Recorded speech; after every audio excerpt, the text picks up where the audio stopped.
Janvier 1915.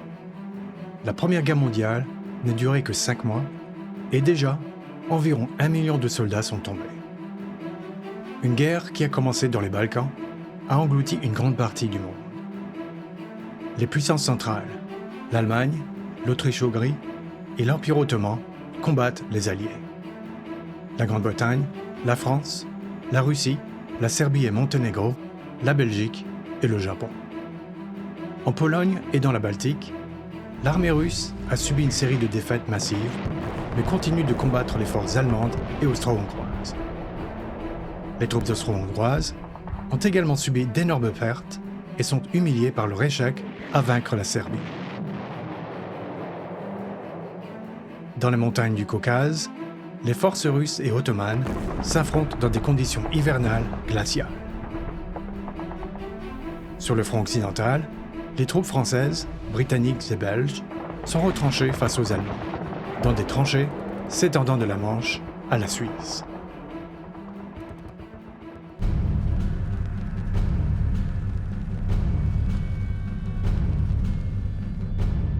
Dans le cadre de la première campagne de bombardement stratégique au monde, l'Allemagne envoie 2 dirigeables géants, connus sous le nom de Zeppelin, pour bombarder la Grande-Bretagne. Ils frappent les ports de Kingsland et de Great Yarmouth, endommageant des maisons et tuant 4 civils. En mer, lors de la bataille de Dogger Bank, la marine britannique coule un croiseur allemand, mais le reste de l'escadre allemande s'échappe. Le contrôle des mers a permis à la Grande-Bretagne d'imposer un blocus naval à l'Allemagne, empêchant les approvisionnements vitaux, y compris la nourriture, d'atteindre le pays par voie maritime. L'Allemagne riposte désormais par son propre blocus. Elle déclare les eaux autour des îles britanniques zone de guerre, où ses sous-marins attaqueront les navires marchands alliés sans avertissement. La Grande-Bretagne dépend des produits alimentaires apportés pour nourrir sa population. L'Allemagne envisage de l'affamer pour qu'elle se rende. Sur le front Est, le maréchal allemand von Hindenburg lance une offensive hivernale et inflige une nouvelle défaite massive à l'armée russe lors de la 2e bataille des lacs de Masuri. Les Russes perdent jusqu'à 200 000 hommes, dont la moitié se rendent dans un hiver glacial. Les Russes ont plus de succès contre l'Autriche-Hongrie.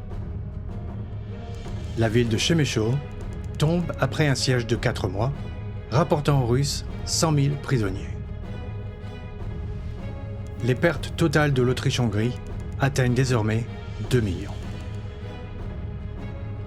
Pendant ce temps, les Britanniques et les Français envoient des navires de guerre aux Dardanelles pour menacer Constantinople, capitale de l'Empire ottoman turc.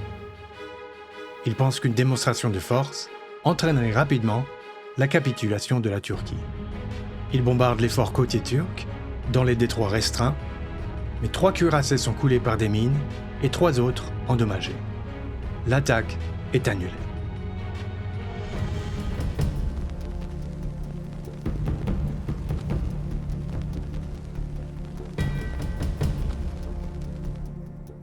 Sur le front occidental, les Britanniques attaquent à Neufchâtel, mais l'avancée est bientôt stoppée par les barbelés et les mitrailleuses allemandes. Les unités britanniques et indiennes subissent 11 000 pertes, soit environ un quart de la force attaquante. 6 semaines plus tard, lors de la 2e bataille d'Ypres, les Allemands attaquent pour la première fois au gaz toxique sur le front occidental. Un nuage de chlore gazeux mortel oblige les troupes alliées à abandonner leurs tranchées, mais les Allemands ne disposent pas de réserves suffisantes pour exploiter cet avantage. Les soldats des 2 camps reçoivent rapidement des masques à gaz rudimentaires alors que commence une course aux armements chimiques. Les Alliés débarquent des troupes terrestres au Cap L, dont des hommes des corps d'armée australiens et néo-zélandais, les Anzac. Leur objectif est de détruire les forts côtiers, qui empêchent les navires de guerre alliés d'atteindre Constantinople. Mais ils rencontrent immédiatement une farouche résistance turque et sont bloqués près du rivage. La veille du débarquement, l'Empire ottoman entame la déportation et le meurtre systématique des Arméniens de souche vivant à l'intérieur de ses frontières. Les Arméniens constituent une minorité ethnique et religieuse longtemps persécutée, soupçonnée de soutenir les ennemis de la Turquie. Des dizaines de milliers d'hommes, de femmes et d'enfants sont transportés dans le désert syrien et laissés pour morts. Au total, plus d'1 million d'Arméniens périssent. Les Alliés condamnent ces événements comme un crime contre l'humanité et la civilisation et promettent d'en tenir pénalement responsables les auteurs. À ce jour, le gouvernement turc conteste le nombre de morts et le fait que ces événements constituent un génocide.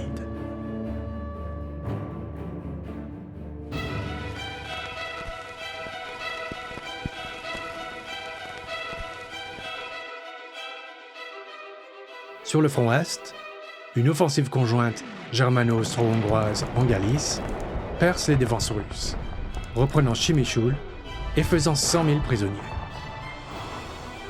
C'est le début d'une avancée régulière contre les forces russes. En mer, le paquebot britannique Lusitania, naviguant de New York à Liverpool, est torpillé par un sous-marin allemand au large des côtes irlandaises sans sommation. 1198 passagers et membres d'équipage périssent, dont 128 Américains. Le président américain Woodrow Wilson et le public américain sont indignés. Mais l'Allemagne insiste sur le fait que le paquebot était une cible légitime, puisque les Britanniques l'utilisaient pour transporter du matériel militaire. En mai, les Alliés lancent la deuxième bataille de l'Artois, dans le but de percer les lignes allemandes. Les Français lancent l'attaque principale sur la crête de Vimy, tandis que les Britanniques lancent des attaques de soutien sur la crête d'Aubert et à Festubert. Les Alliés subissent 130 000 pertes et n'avancent que de quelques milliers de mètres. Cet été-là, au-dessus du front occidental, le Fokker-Eindecker aide l'Allemagne à prendre le contrôle des airs. C'est l'un des premiers avions dotés d'une mitrailleuse capable de tirer vers l'avant, grâce à une nouvelle invention connue sous le nom d'engrenage à interrupteur. Les paires d'avions alliés augmentent rapidement, dans ce qui est désormais connu sous le nom de fléau Fokker.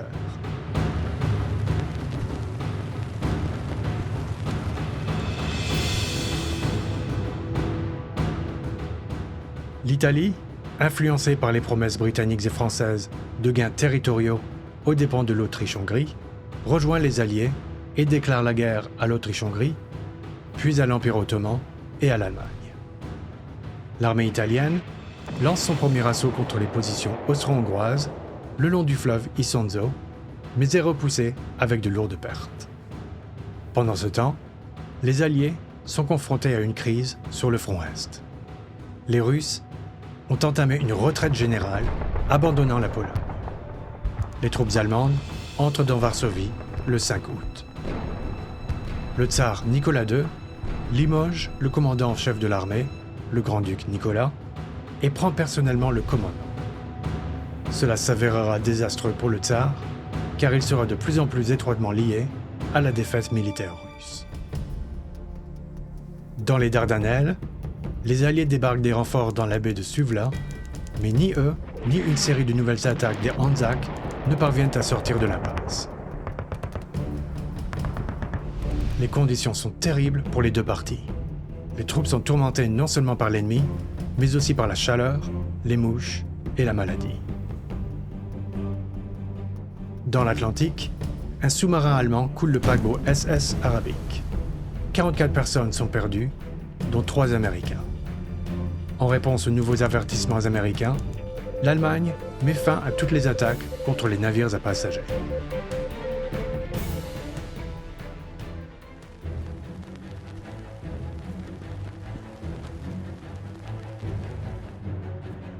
Sur le front occidental, les Alliés lancent la plus grande offensive de la guerre jusqu'à présent, destinée à briser le front et à soulager la pression exercée sur leur allié russe assiégé. Les Français attaquent lors de la 3e bataille de l'Artois et de la 2e bataille de Champagne. Les Britanniques, à l'aide de gaz toxiques, attaquent Loos. Malgré les gains initiaux, les attaques s'enlisent rapidement, avec d'énormes pertes de part et d'autre.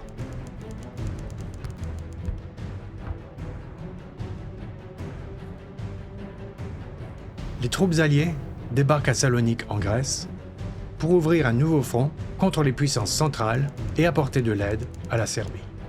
Mais les alliés arrivent trop tard. La Bulgarie rejoint les puissances centrales et leur offensive commune envahit la Serbie en 2 mois. Cet hiver-là, les restes de l'armée serbe s'enfuient à travers les montagnes albanaises.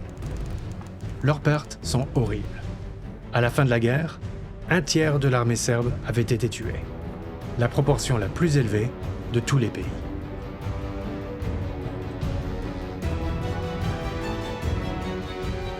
De violents combats se poursuivent sur le front italien, alors que les troupes italiennes lancent les 3e et 4e batailles de l'Isonzo.